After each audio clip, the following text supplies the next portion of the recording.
The assault on a rickshaw puller in Agartala's Ramnagar area has escalated into a significant political and communal flashpoint. Following the brutal attack on Didar Hussain on Thursday night, senior Congress leader and MLA Sudeep Roy Burman visited the Ramnagar outpost on Friday to demand immediate accountability from the law enforcement authorities. On Friday, MLA Sudeep Roy Burman met with the officer in charge of Ramnagar outpost and the USHI of the West Agartala police station. During the high-level meeting, Burman expressed grave concerns over the nature of the attack, which the victim alleges was triggered solely by his religious identity.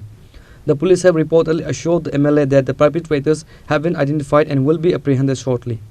The incident sparked immediate unrest in the Ramnagar locality. On Friday, a group of local residents and supporters of the victim staged a spontaneous roadblock near the Nivedita Club area.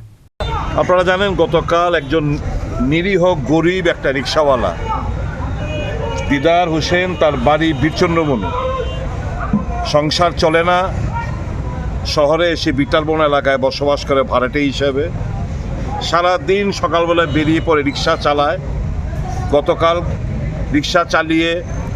সে ভোরবেলা থেকে রিকশা চালিয়ে রাত্রেবেলা অবধি 1400 টাকা রোজগার করেছে 200 টাকা রিকশার মালিক সেই মালিককে দিয়ে সে যখন বাড়ি ফিরছিল বাঁধের পার দিয়ে তার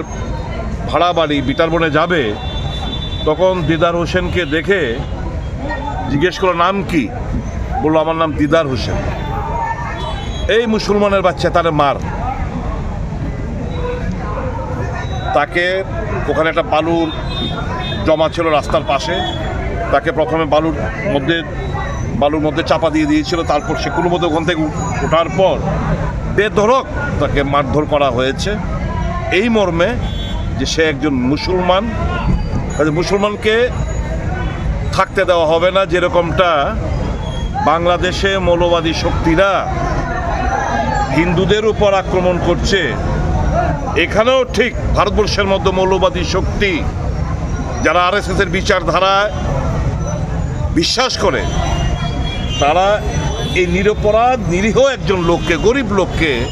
সে মুসলমান বলে তাকে বেধড়ক কালকে মারধর করা হয়েছে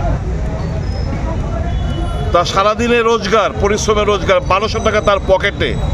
সেই টাকাগুলো পর্যন্ত লুট করে নিয়ে গেছে খেতে পাচ্ছে না কালকে থেকে দাঁতগুলো সব নড়ে গেছে এখন সিটি স্ক্যান করে এক্ষুনি হাসপাতাল থেকে এসছে ও ডাক্তারের জন্য অপেক্ষা করছিল সিটি স্ক্যানের রিপোর্টও পাইনি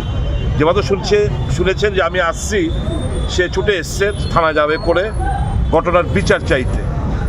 আজকে এলাকাবাসী বিকালবেলাও এসছে সকালবেলাও এসছে এখনও এসছে শুধু একটাই যারা দোষী তাদেরকে গ্রেপ্তার করো দৃষ্টান্তমূলক শাস্তি দাও যেন ছোঁয়াচে রোগের মতো এটা যেন না ছড়ায় এটা রীতি টানতে হবে এই ভারতবর্ষে এরকমভাবে আমরা এই ভারতবর্ষকে চিনি না যেখানে ভাষার নামে ধর্মের নামে জাতপাতের নামে কোন অঞ্চলের নামে লোকদের মারবে খুন হবে এরকমটা হয়েছিল দেরাদুনে এঞ্জেল চাকমা এরকমটা বিভিন্ন জায়গায় হচ্ছে তো ওই মৌলবাদী শক্তি যারা বাংলাদেশে করছে এদের মধ্যে আমাদের আগরতলা কিংবা ভারতবর্ষের মধ্যে এই যারাই ঘটনাগুলো করছে এদের মধ্যে পার্থক্যটা কোথায় ভারতবর্ষে এরকমভাবে চলতে দেওয়া যায় না যে এতদিন ছিল না এরকম কিন্তু গত 11-12 বছর ধরে একটা অন্যরকম ভারতবর্ষ আমরা দেখতে পাচ্ছি এর বিরুদ্ধে সমস্ত জনগণকে এগিয়ে আসতে হবে এরা যারা কট্টর মুসলমান বিরোধী এবং হিন্দুত্বের এজেন্ডা বলে এরা হিন্দুত্বকে বদনাম করছে সনাতন ধর্মকে বদনাম করছে এরা বোঝে না যে আমাদের সেদিন কবে বলেছিলাম এমন কোনো বক্তব্য কিংবা এরকম কোনো স্টেপ নেওয়া উচিত নয় সত্যিকারের যদি হিন্দু বিশ্বাস করে সনাতন ধর্মে বিশ্বাস করে যেটার প্রভাব বাংলাদেশে গিয়ে পড়বে এই জিনিসগুলো ইচ্ছে করে করছে যাতে বাংলাদেশের মিডিয়া এই জিনিসগুলো ক্যাপচার করে ওখানে সনাতনীদের উপর আক্রমণ চালানো হয় এবং এই ভারতবর্ষে ভোটে সেটা কনভার্ট করতে লাভবান হয় শাসক গোষ্ঠী এটাই চাইছে মানে মানুষ ওখানে বাংলাদেশ হিন্দুরা মারা যাক তার ভোট চাই বিজেপি আরএসএস এর ভোট চাই কাজেই এই মুসলমানদের মেরে বাংলাদেশের মৌলবাদী শক্তিদের উত্তপ্ত করার চেষ্টা বলে আমরা মনে করি ঘৃণা বর্ষাই এই সমস্ত আক্রমণের যারা করছে তাদেরকে আমরা ঘৃণা বর্ষাই এবং শুভবুদ্ধি সম্পন্ন মানুষ প্রতিবাদ করবে এগিয়ে আসবে এবং মানবতা সর্বপ্রথম প্রাধান্য পাবে এই বিশ্বাস আমরা আছি। আজকে থানার মধ্যে এসেছিলাম বিচার চাইতে, আশ্বস্ত করেছেন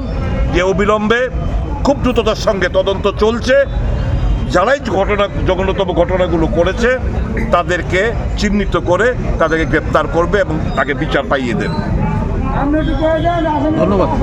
The protesters demanded the immediate arrest of the youths involved in the assault. The blockade was lifted only after senior police officials arrived at the scene and provided a firm commitment to the locals that justice would be served. Reporter by Pranav from Agartala, Chinikhorang.